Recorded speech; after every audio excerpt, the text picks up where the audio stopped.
Golden West, Season 1, Episode 12. Reginald sat on a hilltop high above the Huntington mining operation. Smoke billowed from several smokestacks of the buildings below as the people milled about in the dirt streets of the dirty little makeshift town. Escaped slaves, soldiers, a handful of Chinese workers, even a few giants all mixed with the other people of the town. All he could do was watch and wonder why he'd abandoned New York for all of this. All these people trying to scrape out a living. Only the rich would gain anything from being here. Most of these people would never amount to anything. Workers would slave away and only earn a meager day's pay, while those that owned the hotels, saloons, and the mine itself would reap the rewards. So would Cecil Chamsky. Once he arrived in town, he'd be set up with a workshop to do whatever he needed to do to bring in more gold and more money. He would build machines, far beyond the locomotives they'd built back in New York. He'd be designing and building things only restricted by his imaginations and the limits of steel and steam. Why should Chamsky be allowed to be the only dreamer? Why should he be allowed to succeed? "Are we just going to sit here all day? Me and Jess is getting bored. You said we'd be heading into town. I'm hungry. We got no more ammunition, and I ain't going to be able to catch no more food with no bullets. How long are we just going to stay up here?" Reginald twitched. Jax had been so quiet since he'd crashed the cart. Even as they walked the last 4 days down to the hunting claim and slept mostly exposed to the elements. Jess hadn't said a word in those 4 days. He couldn't be angry with Jax. "Just another day or two. I need to watch and see if there's any sign of the Chamskys coming into town. Once I'm certain they're not in town, we'll head down." "What that got to do with me and Jax? Just give us some money and we can buy anything. Don't no one know us anyhow. What's it going to hurt?" Jax did have a point, but they needed to stay together. 2 boys walking into town, buying supplies, and leaving again would raise suspicions. If someone followed the boys, there'd be trouble. That was the last thing they needed. At least if they all went into town together, people would see the boys with an adult, and not even think twice. After the 2 days they sat atop the hill, they saw 2 families come to town. One had already left, heading further north. The other might have settled into town for good. "I'm hungry as well, but we must go into town together. And remember to put that fire out before the sun goes down. We'll head into town in the morning. If I haven't spotted the Chamskys by now, they must be en route." "Well, they'd best hurry up and get here, or we'd best hurry up and get down into town. My stomach can't survive on no grass and pine cones." Jack stuck his hands in his pockets, turned, and sat next to the small fire. Reginald's stomach grumbled. He was hungry as well, but he had to be sure. Cecil could be holed up somewhere. His little brat could also be hiding out. He just couldn't imagine that their trip would take longer than his own. There had been no airships headed out to California, and certainly nothing motorized had gone by. The only transportation they'd seen had been 2 ox-pulled wagons. Something in the distance quieted the birds in the trees. Reginald stood up and strained to listen. "What's happening? You see something?" "Jax, quiet." He couldn't be sure, but it sounded like a motor. Still far off, but the grunting and puffing was unmistakable. Over several minutes it grew louder, and even the town below quieted down. They'd heard it as well, over the music and the working in town. This sound was as out of place as it could be. The puffs of steam rising over the treetops was also a dead giveaway. There could be only one person riding a steam-powered machine into town. "I think the party has arrived." Reginald knelt down and pointed out the steam to Jax. Even Jess got up to see. "So what is it?" Jack scratched his head. "I'd say that's what we're waiting for. Once they get into town, that'll be the best possible chance we'll have to slip in unnoticed. Everyone will be distracted. It'll be perfect." "But what's making all that noise? That's gots to be something big, like a train or something." "That's no train. It would need tracks. Whatever they're riding, it must be big." Reginald tried to think of what they could be possibly riding on. He'd spent so much time thinking about getting to town and traveling across the country he'd totally lost all his imagination. Rather than let his mind wander as they rode west, he'd been solely focused on one task.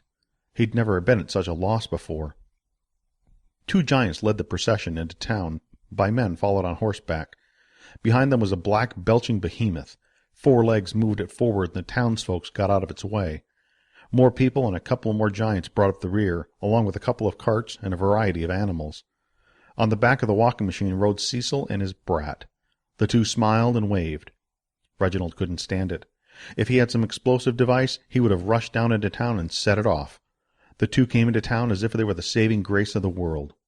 Something had to be done about it, and it had to be done soon. "Hey, isn't that the giant we snitched on?" Jax pointed to one of the giants. Reginald hadn't gotten a good look that evening, but it was possible it was the same giant. It mattered little either way. There was work to be done. "Boys, put out the fire. It's time to head into town." For the first time in their entire trip, Abigail felt happy. Atham was healthy again, and with the other giants, her father was happy to be with other people that tinkered with machines. Cindy and Bella doted on her the rest of the way to the mining camp, and now they were in town. The people came from every building, workshop, and even from the mine just to see them arrive into town. No one seemed to mind the presence of the giants, or all the additional people that had tagged along. Before they'd even gotten the horse lowered to the ground, people were coming to them and offering them all sorts of things: foods, beers, clothing. Abigail wasn't certain if they were presenting them with gifts or just trying to sell them everything. Everyone spoke at once. She found it overwhelming. "Honey, stay with the horse. I'm going to see if I can find someone in charge." She kissed him on the forehead and watched him disappear into the crush of people. She wasn't sure just how many there were, but there were hundreds. The diversity of people surprised her. She'd gotten so used to New York. People dressed a little differently from each other, but not to this extreme. She'd never seen Chinese people before, and she was excited to meet anyone that she could. "Be careful." Atham leaned down to her. "I'm watching your back, but there are a lot of people here." "Thank you. This is too much. I wasn't expecting this." "If what your father told all of us before we got here is correct, these people expect him to revitalize this little town. Not just revitalize, but kickstart it in a way that hasn't happened since the mine stopped being productive as it once was. There's only so much these people can do with their hands. They need your father to design a machine that will do the work." Abigail thought about her father's drawings and how they were destroyed back in St. Louis. She thought about his plans, the materials he ordered, how excited he was to be here and finally get everything set up. Then she thought about Mr. Lamone. He told her that they were not here to mine for gold at all, but instead to hunt a ghost. She wondered how delusional he must have been to travel all the way back to New York and follow them on this journey, just staying back and watching, and only talking to them a couple of times along the way. It bothered her. She felt like he was trying to manipulate them for some reason. She looked across the crowd, as if she'd somehow spot him standing and waiting for the people to disperse. "Abigail, are you all right?" "Oh, I'm fine. Sorry, it's just been so long since I've seen this many people. I was excited when we met Mr. Ramsey, his wife, and the rest, but this is different. This reminds me a bit of—" "Of home?" "That must be it. New York is a beautiful place. Someday we'll have to go there so you can visit." Atham laughed. "I somehow don't think the people of New York would be ready for me." With her father no longer on the horse, people seemed to lose interest in her, the giant, and even the other people that had come into town. She wasn't even sure where her father had gone. She stood on her tiptoes and tried to look for him. "You're not going to find him that way. He went into that building over there." Atham pointed to a small wooden building with a small set of stairs and a set of double doors. It had no sign identifying it, and appeared to be an office rather than a store. "I guess he is here to work, and we're probably getting here later than anyone expected us." She shrugged. "I'm sure everything will be fine. Why don't you go explore your new home? I'll keep an eye on the horse." Finally she looked up at Atham. He knelt on the ground next to the horse. She didn't want him to get his new clothes dirty now that they'd finally made it to town. She also didn't want to wander off and leave Atham by himself. But he really wasn't alone. One of the other giants, Daphne, stood with his arms crossed next to Atham and scowled at people who tried to come near the horse.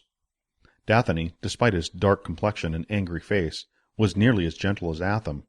It was just difficult for the people in town to understand a 12-foot growling mountain of muscle as gentle. She hopped off the horse and made a beeline for the first store she saw. The one thing she missed about the city was shopping. She went into the shop called the Berman Pistol, not having any idea what to expect. Perhaps they sold guns and hats. She had no idea. It disappointed her when she stood in the door, and indeed the store did not sell guns of any kind or even hats. Instead it was filled with a wide selection of food, mostly dried, and fabric, and odds and ends that apparently anyone might need on a day-to-day basis. Still, it provided a much-needed distraction. The proprietor was a middle-aged man with a balding head and tiny eyes. He wore a loose waistcoat and a shirt that might have been white at some point in time. He smiled and smoothed his thin mustache. She didn't like the way he looked at her. It made her feel as though she was about to steal something. She didn't want this to be her first impression in town. She picked up a couple of candies and placed them on the counter. Unfortunately, she put her hand where she thought she should have some money and realized she hadn't any money in her pockets since St. Louis. Everything was packed away on the underside of the horse. I'm sorry, sir. I seem to have forgotten my money back. No money? Out with you. I don't allow anyone credit in this store. It's not good for business, you know. Now, out with you, and don't come back unless you have money. Some people have quite the nerve. She stood and stared at the man for a moment, her jaw slack. She'd never been confronted by a shop owner like this. He really did think she had just happened into the store to steal something. She would have to head back to the horse and get her money, so this didn't happen again, and she certainly wouldn't be coming back to this store any time soon. On the street people still milled about. Other than Atham and Daphne, the rest of the people she'd arrived with were gone now.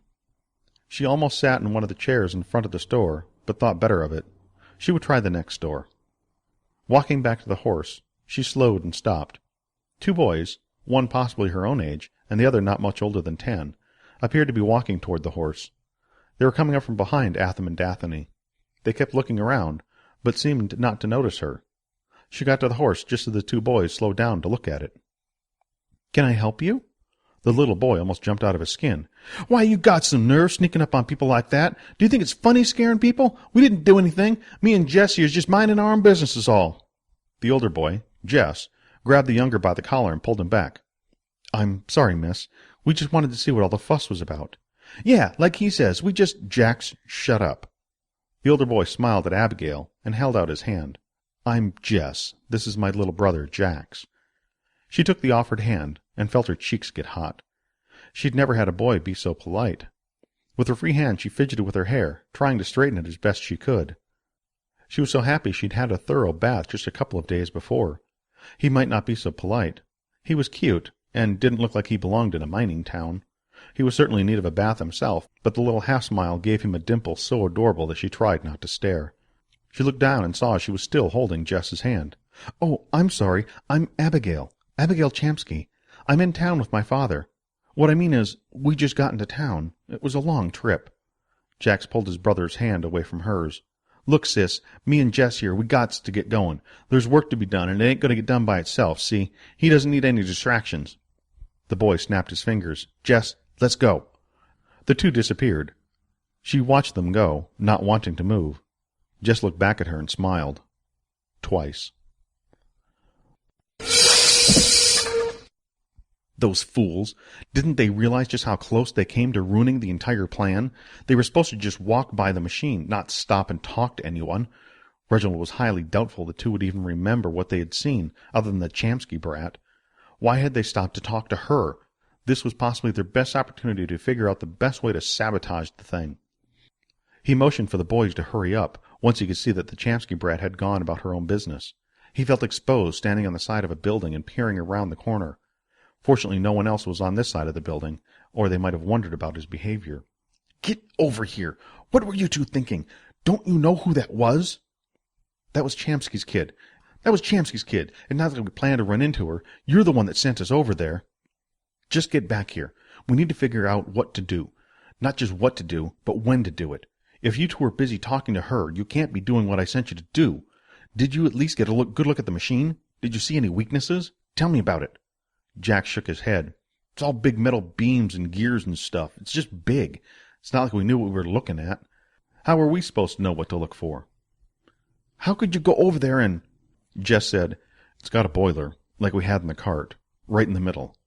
I'm sure if that is blown, the rest of it will fall apart. Things in the middle don't look too well held together. Just like when we were putting that boiler in the cart, we needed to make space for a small engine. There's lots of space under there, too. Just need to wait until they remove some of the things from under there." Reginald didn't know what to say. The ever-quiet Jess had not only been paying attention to the Champsky's machine, he'd even been paying attention when they built the cart. He'd been so quiet all the time, Reginald wasn't even sure if he'd absorbed anything. Apparently he absorbed a lot more than he let on.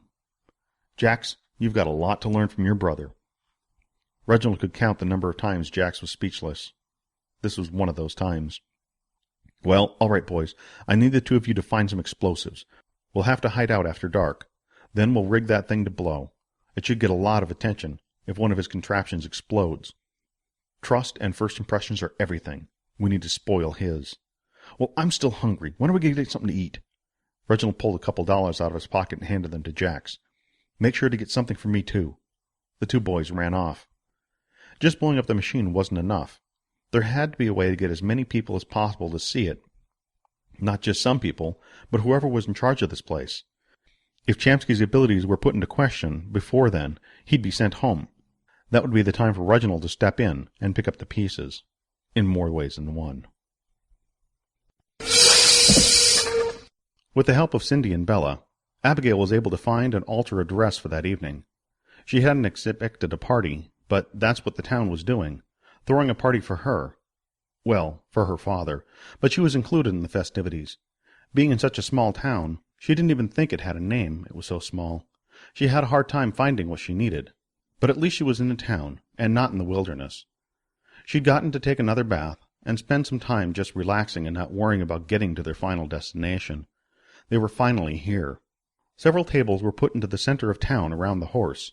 Fittingly, they were placed in a horseshoe, with the final table placed on the platform of the horse, for her and her father. Two of the town leaders joined them, but she was so excited she'd forgotten their names already. It seemed the entire town came out for the feast. She tried to scan the faces for the boys she'd met earlier, but with so many people in town it was useless. Cecil, I'm glad you made it into town. I've already sent word to Mr. Huntington that you made it here in one piece. For the most part. The man laughed. He wore tiny spectacles on his round face, and a bowler that was too small for his head. He pulled a watch from his shirt pocket. It's about time. I think you'll like what we prepared for you. If what Mr. Huntington told me about you is right, we're in for some profitable times ahead. Mr. Chuffney, her father started. Benny, please. Benny, this is too much. Being this far from civilization, you can't afford all this. Her father motioned to the crowd gathered at the tables, serving themselves food from the massive buffet table. She'd never seen so much food in one place. It dwarfed the meal they had when they met Guile and Cindy. Think nothing of it, Cecil. You're going to put this town on the map.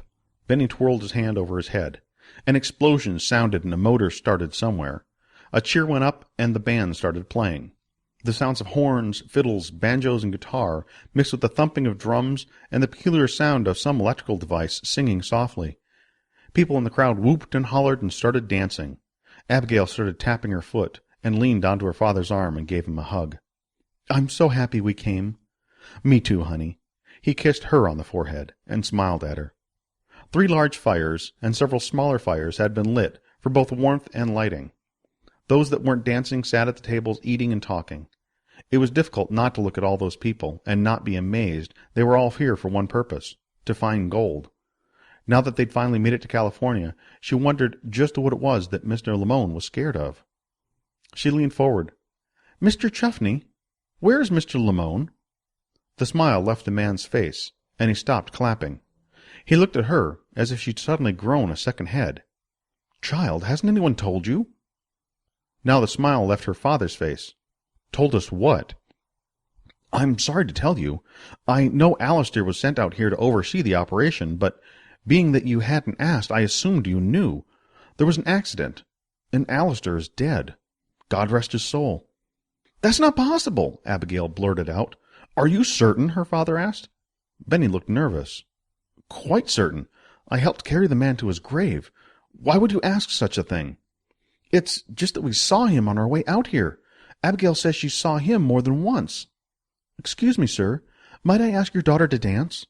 The boy, Jess, she'd met earlier in the day, stood at the front of the platform holding his hand out to Abigail.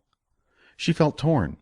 She wanted answers about Mr. Lamone, but seeing Jess, now cleaned up, and the half-smile on his face, she so wanted to just leave all the business of getting to California and the trouble they'd gone through far behind. The music was loud, the food looked terrific, and arguing if a man was dead or not just didn't seem like she wanted to do right now. Her father nodded, and she jumped up and took Jess's hand, and was among the crowd dancing and laughing and enjoying being a girl for the first time in weeks. She did her best not to look at her father and Mr. Chuffney talking on the horse's platform. Dear, you look delightful. Cindy spun by in the arms of Mr. Ramsay. She'd put her dark hair up with a blue ribbon that matched the blue sash on her pale blue dress. She looked radiant. She smiled as they passed each other in the dancing crowd. The night was perfect. Nothing could spoil the night. After what felt like an hour of dancing, she needed to find something to drink, and probably something to eat. She pulled Jess along with her, even though he looked around as if trying to find someone. They finally made it to the table where the food was being served. "What is there to drink?" she asked a young woman wearing an apron and a bonnet. "I think the two of you would like some of the fresh brewed cider, or maybe a glass of sarsaparilla. They've got some down at the other end of the table." The woman pointed to the far end of the table. "Thank you." Abigail pulled Jess along, but it felt as if he were resisting a little. She turned to see him looking back at the horse with a worried look on his face. At the horse, two men in dark suits were talking with their father, Mr. Chuffney and the other man on the platform. After a short conversation, all the men left the horse and disappeared into the darkness. Where could they be going during the celebration? Why would they suddenly leave now?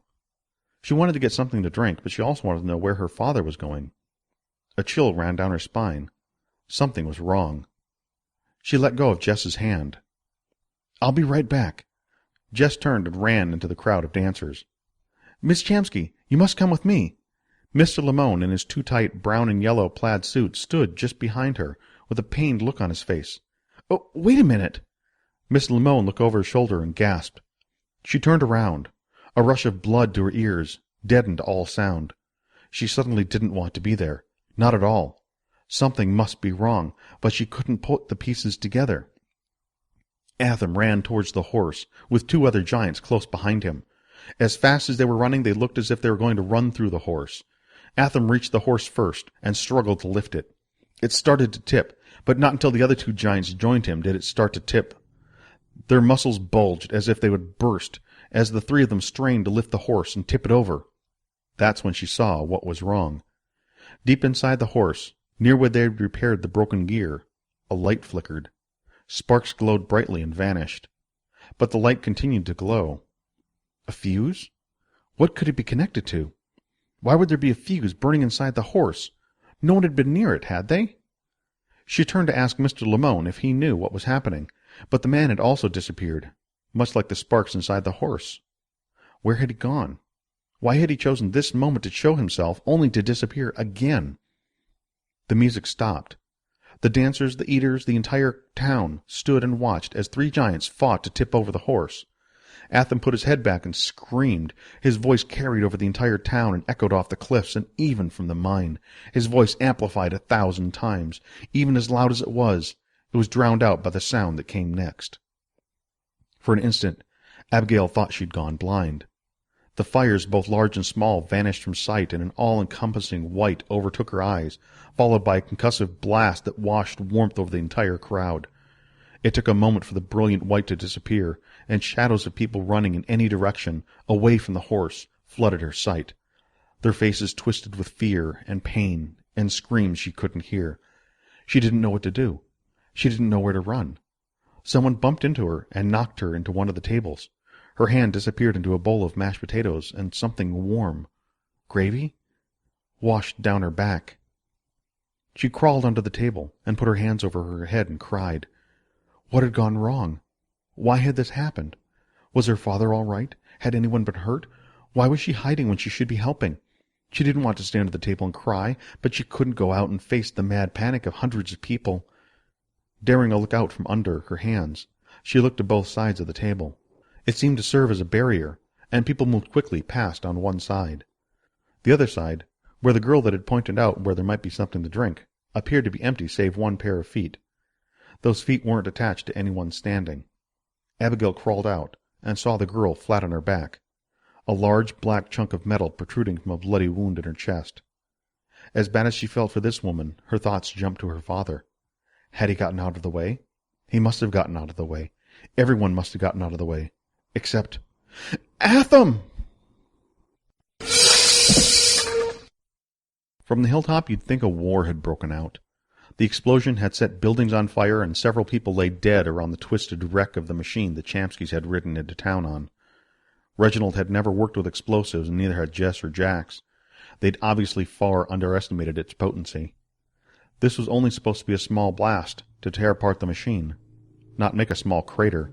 Jess had to have gotten out of there, right? I mean, do you see him? Look at all the people running. Where's Jess? He was dancing with that girl. He said he'd just be a minute. Why isn't he up here yet? What are we going to do? If they catch us, they'll string us up for sure. When the sun comes up, we're in big trouble now. What do we do now? What do we do? Jax, calm down. I need a moment to think. Reginald put his hand on Jax's shoulder. Think? What's to think about? We steal a couple horses and hightail it out of here. We don't got to do nothing to think about on this. We just got to go, and fast. Calm down. No one knows it was us that did this. We're safe as long as we keep our mouths shut. Do you understand? Jax, I said, do you understand? Jax stared at the destruction in the town, as people ran and threw pails of water on the burning buildings. Others busied themselves by moving bodies away from the machine. The panic died down quickly as people came to realize that the worst was over. Go get Jess. The two of you gather any supplies you can. We'll head into town in a couple of weeks. Until then, we need to lay low. Yeah, lay low. Right. Jess is all right. He's got to be all right. Reginald gave Jax a little push. It wasn't supposed to be like this. People weren't supposed to die. Cecil only needed to be discredited as an inventor. Sure, the explosion might accomplish that, but more likely it would just look like sabotage than it was. Reginald would need to come up with a different plan. He'd acted too quickly. Next time he would be able to do it right. He just needed time. That's all he needed. Time. Guile Ramsey knelt over Cindy. With the spring-loaded left leg, it stuck straight out as he knelt on his right knee over her. He ran a hand over her bloody smear on her face. Cindy, are you all right? Abigail dropped to her knees to be by her side. Oh, dear, I'll be fine. Something just grazed my head. My husband here is being overly dramatic and not letting me get up. Cindy, you stay right there. There's enough going on and plenty of people to take care of things. They've already got one fire out, and they're busy putting out another. Guile, you'd say that even if all the buildings were ashes. Yes, but he's right. You stay right here. Bella had approached from behind Abigail and put a hand on her shoulder. Abigail placed her hand over it. I think I need to find out what's going on. I'll be back. Abigail stood and tried not to worry about who else might be hurt. Two men carried the dead woman that had shown her where the drinks were. They'd removed the metal shard and covered her with a blanket. She was placed next to several other bodies covered with blankets. Abigail fought back tears but knew they would come later. Jess! Jess! The little boy she'd seen with Jess earlier pushed his way through the people on his way and looked quickly back and forth. Jax! Over here! She waved to the boy. I don't got no time for you, sis. I'm looking for my brother, Jess. Abigail grabbed Jax's shirt. I saw him earlier. Let me help you look for him. She wanted to know where Jess was as well. Let go of me! Jess! Jax disappeared behind a small group of people helping a pregnant woman who'd lost an arm. She wanted to go and look for Jess, but she also needed to find her father. She'd seen him walk away from the horse shortly before it exploded, but she just wanted the peace of mind knowing he was all right. The horse was a twisted, mangled mess. When she'd first seen it, she'd had trouble figuring out how it could be called a horse at all. Now she looked at it and wondered how it could ever be mistaken as the marvelous machine it had been. Then she saw the massive foot on the other side of the horse. A giant's foot. No! Atham had been trying to tip over the horse. He'd also seen something, and perhaps he thought if the horse had been tipped over, the explosion might blast away from the crowd of dancers and diners. She ran toward the foot, but it didn't belong to Atham. The black and burned body of one of the giants that had tried to help Atham lay next to the horse. The other two had been thrown from the machine. She covered her mouth, and tears came. 4 giants had laid Atham and the other dead giant next to each other. Their bodies had been so badly damaged that she almost didn't recognize either of them. When the horse had exploded, Atham had his body right up against it. Shards of steel protruded from his face and body. One of his legs had been nearly severed. For all his suffering, ever since she'd met him, and he'd come to this end. Just when he'd seemed happy for the first time since she'd met him, and now he was gone. It just wasn't fair. Honey! Arms wrapped around her from behind. She turned in her father's arms, and she held him tightly. She didn't want to look at any of it anymore. Too many times she'd been tough on this trip, and deal with things she never thought she'd be able to deal with, but this was far too much for her. I'm sorry, honey. I'm so sorry. He tried to protect everyone. You should be proud of his sacrifice. Proud? How could you be proud? He was dead. He was dead, and he died in vain. She wanted to go and help, but he was beyond help now. Who could do such a thing? Why did this happen? Her father held her tighter. I don't know, honey. I might have left the boiler on, but I could swear I turned it off. Maybe in all the excitement coming into town I didn't turn things off properly. He was blaming himself. He was crying. He thought this was his fault. No, it wasn't that at all. You did turn the boiler off. It wasn't anything you did. Someone planted explosives. I saw a fuse inside the horse. His sobs slowed, and he pulled her away. Are you certain? You mean someone did this on purpose? She had to think, just before the flash of light, the sparks, the fuse. Atham must have seen the same thing. Perhaps he was trying to flip the horse over so he can get the explosives out. Jess! No! Jess! Jax had found the row of bodies covered with blankets, and one of the bodies was his brother, Jess. The little boy beat his fists on Jess' chest. No, Jess! Why? He collapsed on Jess's body. She didn't know what to do. She wanted to go and see Atham. She wanted to go and comfort Jax. She wanted to help her father figure out what had happened. She wanted to go back and help the injured people. She wanted to curl up and cry. Most of all, she wanted to go back home. And I really don't care what your daughter thinks she saw. That contraption of yours blew up right in the middle of our town. We've got 15 dead, a couple dozen injured, and damage to half the buildings in town. The sheriff is among those dead, and I don't have anyone on staff equipped to head up an investigation, Mr. Chamsky. You came to town, and we're happy to have you, but even if things didn't blow up of its own accord, that means someone is out to sabotage you. If you've got those kind of enemies, we don't need you here. I don't care how valuable Mr. Huntington thinks you are. Have I made myself perfectly clear on this matter? Benny Chuffney sat behind his desk and crossed his arms over his chest. If the lack of a sheriff is your only concern, I'll head up the investigation. We can build a shop away from town so that no one is at risk. Please, don't have an emotional reaction to what just happened. Her father banged his hand on the desk. If someone is trying to sabotage me, we'll find out who it is. We? Who do you mean by we? You got a mouse in your pocket? We are not going to do anything. There's only one cause to this mess, and that's you. I lost my best friend last night. Why? Because you came to town. And you don't want me to get emotional? You don't want me to have some knee-jerk reaction to this situation? I can tell you the names of almost all those that were killed last night, except the 2 giants and a boy I've never seen in town before. I can tell you the names of their families, which houses they live in, where they shop, what their favorite meal is. That's what it means when you're in a small town like this mining settlement.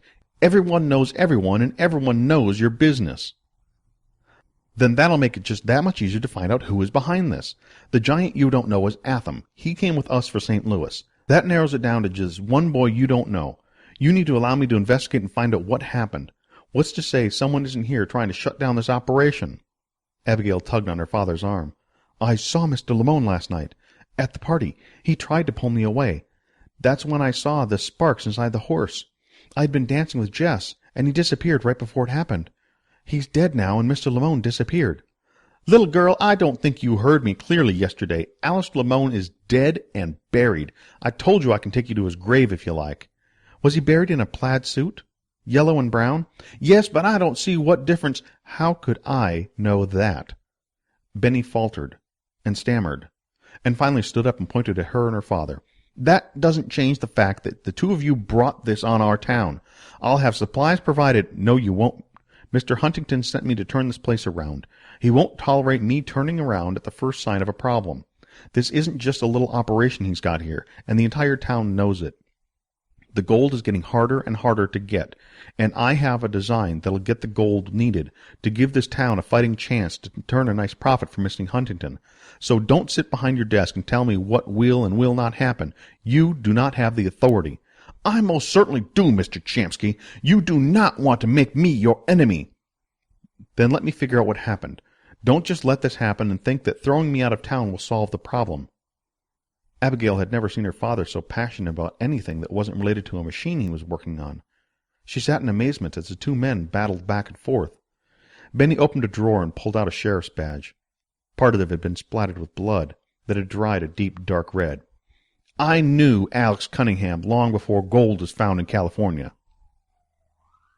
I knew Alex Cunningham long before gold was found in California.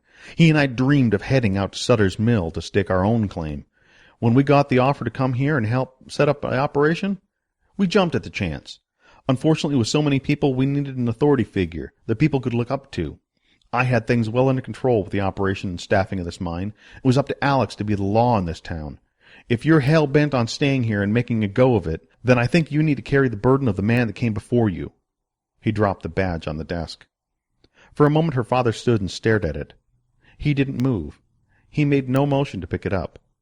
She knew what he was doing. He was weighing the options. He wanted to stay in town and perhaps even head up an investigation to find the people responsible for what had happened. On the other hand, he could just do as Benny Chuffney had said and leave town. He started to reach for the badge. Abigail's hand darted out and took up the badge. I'll take the job. Now, honey, don't be fooling around. Benny snorted. Little girl, this isn't a game we're playing here, and this isn't a job for someone so delicate. It's either your father or the two of you leave town immediately. People's lives are at stake here. Now give your daddy the badge. Her father stood with his hand open, waiting for her to relinquish the responsibility she'd just tried to accept in his stead. He could stand there all day. She wasn't about to just hand it over. My father is not going to have time to investigate anything. He wasn't sent here to be sheriff of this mining community. He was sent here to build a machine that could dig for gold. That's what he needs to be doing. If you need a Chomsky as a sheriff, then it'll be me. You may look at me and think I'm weak and just a little girl, but I traveled across the country alongside my father. We were chased out of St. Louis, befriended a giant, got locked up and escaped from a fort, and made our way here with nothing but each other and determination. I'm the person for the job, and neither of you is going to stop me from doing it to the best of my ability. Honey, please, no, Father. I'm right, and you know it. I probably know more about what's happened here than anyone. You don't want to admit that I know something about Mr. Lamone, and you're afraid to admit that he might be out there right now. Benny's face paled, and he wiped a hand across his brow. I also know people out there that were killed or injured. I may not know all of them, but I'm just as personally invested in this investigation as anyone else in this town might be. More so because it involves my father.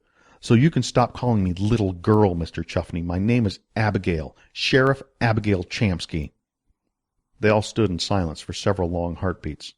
She thought her heart might beat out of her chest at any moment. She wanted one of them to say anything. Something. She almost wanted them to talk her out of taking the badge, or just accept her decision, and they could all move on. She didn't dare stop staring at Benny. She knew if she looked at her father, he would have sadness in his eyes that would cause her to break and drop the badge. Benny looked at her father, frowned, and nodded. Fine, little Sheriff Chomsky. If you think you can handle the job while your father goes about setting up his mining machines, then you do just that. Mind you, I'll be watching everything you do. Everything. This is my town. You play by my rules. Am I making myself perfectly clear? Abigail didn't say a word. She gave a single nod. Without waiting for her father, she turned to leave Benny's office before her emotions overtook her. She wasn't 3 steps out of the building before a hand grabbed her shoulder and turned her around.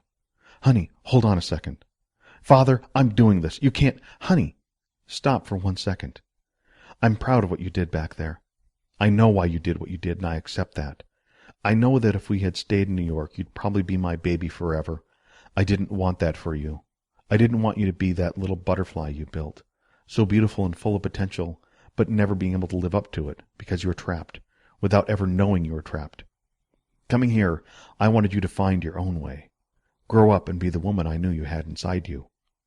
Today you reminded me more of your mother than you ever did before. I know she would be so proud of you. He pulled her in and gave her a kiss on the forehead. She pulled him in for a hug. No tears came. She was past tears. She now had a job to do, and she needed to make sure that everyone understood that she meant to do that job to the best of her ability. Everyone in town would know Sheriff Abigail Chomsky.